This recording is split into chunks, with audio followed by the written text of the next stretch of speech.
Hello friends, today we are going to cover a topic on CISA certifications, which is Certified Information Systems Auditor. This is basically a very basic and very important certification in the field of information security audits or information technology audits. It is very common to have a CISA certification and very important also to have a CISA certification because it forms the base of your understanding of information systems audit. So today we are taking a module on CISA exam preparation. So this module or this presentation will typically help you to clear the CISA exam and gain more guidance on what the CISA exam is expecting from a person who is going to become a CISA certified auditor. These are the topics that we will be covering in this tutorial.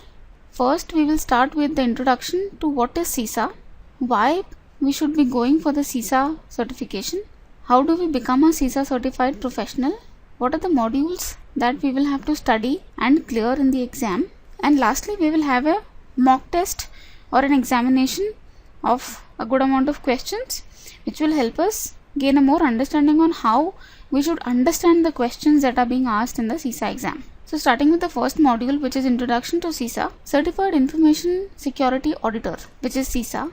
It is a very highly sought after certification specifically designed for IT security, IT risk and IT auditors.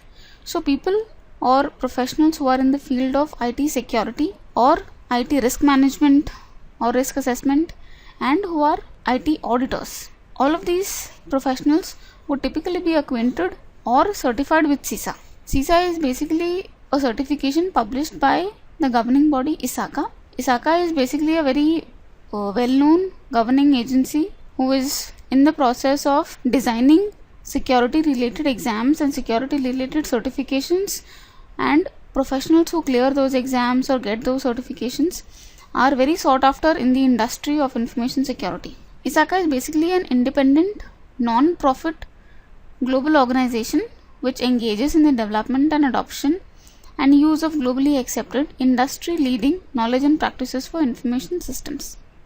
To give you a more detailed understanding about what ISACA is and how it was been formed. Basically, ISACA was incorporated by individuals who recognized a need of a centralized source of information and guidance in the growing field of auditing controls for computer systems. What happens is, you go to any organization or different organizations, everybody will have a different perspective of controlling the organization. Even though it is technology is typically same. So everybody would expect that if technology is same, then why do people have different views on this? But what happens is, technology remains at its place. However, when we go to audit, we audit the processes across the technology. So if a person or an organization is creating the process or the processes, then they have a perspective behind creating that process. So that's why you get a difference when it comes to auditing procedures or policies. So what happens? So what is the scenario currently is, we have guidelines from auditing bodies like AICPA or SOX or SEC or for example the SEBI, or in case of telecom industry we have the TRAI. So these are regulatory bodies who are wanting companies to follow certain or display certain characters which will justify that the company is legal, is doing a good legally sought after processes. So to meet those regulatory requirements, what we have as an intermediary or a guiding factor is an organization like ISACA, who is basically not giving us regulations but giving us guidelines of how we can become a good organization or a good internal controls organization and subsequently meet the regulatory requirements also. So basically, when we have ISACA guidelines and every major company who has a major backbone as information systems or information technology, not only technology companies but also manufacturing, business or any other service industry organization who is highly dependent on IT systems for their business,